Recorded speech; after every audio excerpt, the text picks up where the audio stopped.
Bonjour à tous et à toutes, je suis Doriane et je suis ravie de vous retrouver aujourd'hui pour vous parler d'art. Je suis danseuse professionnelle, artiste, j'ai fait des études d'art, langue, littérature et civilisation chinoise. Je suis française mais je vis en Asie depuis une dizaine d'années maintenant. Je suis également passionnée par les plantes, leur pouvoir de guérison et tout ce qui nous aide à nous reconnecter à la nature. Aujourd'hui, mon sujet est l'art, une clé vers la liberté. Je vais me tourner vers mes notes pour les partager avec vous. J'aimerais commencer par un passage d'un livre offert par une très chère amie. Ce livre est de Fabienne Verdier et il s'intitule « Passagère du silence, 10 ans d'initiation en Chine ». Donc l'auteur a passé plusieurs années en Chine à étudier la peinture traditionnelle chinoise, la calligraphie, auprès de différents maîtres dans les années 70. Et ici, c'est un extrait du maître Huang Yuan qui lui dit « Oui, tu peux changer le monde, non par la politique qui ne sait qu'osciller entre la domination des uns et la soumission des autres, mais par ton art. Dis-moi, quel empereur, quel chef ont autant transformé la société que ceux qui ont inventé la scie et le rabot, la roue et l'horloge, la voiture et l'avion. Pourtant, tu serais bien incapable de me citer leur nom. Le petit livre rouge n'est pas si vieux et il n'est déjà plus qu'un objet de collection recherché par les antiquaires, alors que Lao Tzu et Confucius continuent à être lus. Ce sont les savants et les penseurs qui changent le monde et aussi les artistes de façon moins évidente, mais tout aussi féconde.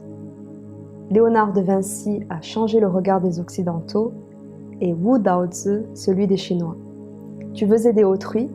Alors cultive ta peinture, parfait ton art. Tu proposeras aux autres, au lieu de le leur imposer, un fil de pensée, une ouverture sur un ailleurs. J'aime beaucoup ce passage et j'ai pris 3 parties que l'on retrouve à la fin de cet extrait. La première partie est la question « Tu veux aider autrui ?»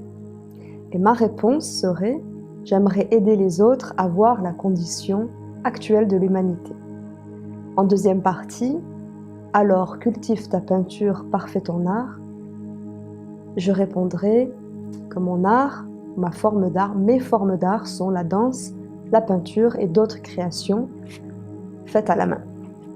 En troisième partie, tu proposeras aux autres, au lieu de leur imposer, un fil de pensée, une ouverture sur un ailleurs. Et j'y répondrai, j'aimerais guider autrui vers la connaissance de la loi naturelle et de la moralité objective. Vous pouvez prendre ces 3 parties et y apporter vos propres réponses. Maintenant, comment est-ce que j'intègre la loi naturelle et d'autres sujets similaires dans mes créations artistiques? Une petite parenthèse, si vous ne connaissez pas encore mon travail, pour que vous ayez une idée de quoi je parle, je crée des vidéos, des pièces de danse dans lesquelles j'essaie d'incorporer des sujets tels que la loi naturelle et d'autres sujets. Et en parallèle, j'ai une autre chaîne qui s'intitule Connexion à la vérité, dans laquelle je partage des sujets similaires, plus en profondeur. Et au lieu d'être présenté sous forme de danse, de mouvement, j'utilise ma voix tout simplement, ainsi que des images de mon environnement, où j'y pose mes mots au lieu du mouvement. Fin de la parenthèse, je retourne vers mes notes. La forme d'art que je choisis est comme un outil qui me permettra de forger une clé. Chaque clé est une réplique de l'information accumulée au cours de mes recherches et de mon processus artistique, donc de mon entraînement. Cette clé est ce que je souhaite donner au public, à autrui. Cette clé vous permettra d'ouvrir la porte de la loi naturelle. Par exemple, si je choisis le thème de la loi naturelle dans une vidéo de danse, cette vidéo deviendra la clé que je vous donne pour que vous puissiez ouvrir la porte de la loi naturelle. Alors, comment réaliser une œuvre de danse puisqu'ici, la danse est mon outil principal de création? Le processus de création me pousse à aligner mes pensées, mes émotions et mes actions. Je ne peux pas créer une œuvre de danse sans avoir aligné mes pensées, mes émotions et mes actions tout au long de ma pratique et de mon entraînement. Donc tout commence par mes pensées qui s'alignent à mes émotions et ainsi l'action, donc le mouvement, le thème, le résultat final sera en harmonie avec ce qui précède. Alors bien sûr, c'est quelque chose à faire dans notre quotidien, d'aligner ses pensées, ses émotions et ses actions, mais également dans notre pratique artistique. C'est aussi un exercice vers l'élévation de sa propre conscience et une expérience de la liberté sur le plan individuel. Au moment où l'on crée de façon authentique, on crée librement. On est vraiment dans la liberté. Un autre point très important est l'appel à l'imagination. La création artistique fait appel à l'imagination. Alors le mot imagination vient du verbe latin imaginor, qui signifie se figurer.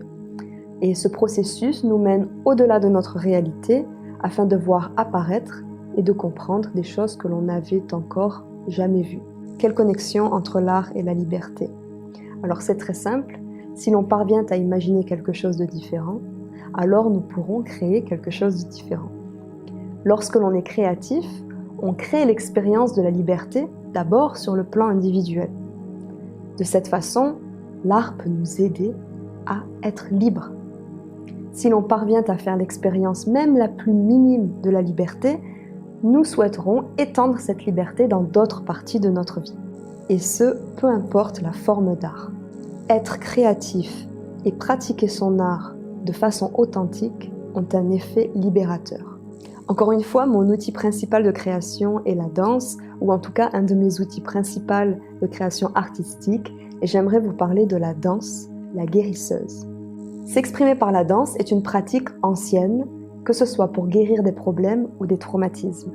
La danse a souvent, et l'est toujours, été utilisée comme un moyen de débloquer et de libérer ces traumatismes lors de rituels et de cérémonies. L'art est une guérison naturelle, bénéfique pour chacun d'entre nous. L'art nous aide à guérir dans notre pratique personnelle ou nous permet d'aider les autres à guérir lorsqu'on le partage avec autrui. L'importance de l'expression artistique est vitale. Elle nous permet de faire l'expérience de la liberté et lorsqu'on l'utilise comme une clé qui nous guiderait vers la compréhension de la loi naturelle, par exemple, elle devient une arme puissante contre l'asservissement. N'abandonnez pas votre art. Commencez une pratique artistique, celle dont vous avez toujours rêvé.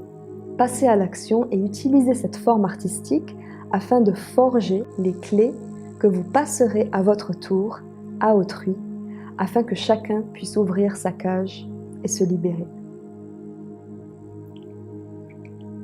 Alors, quel est votre outil de création?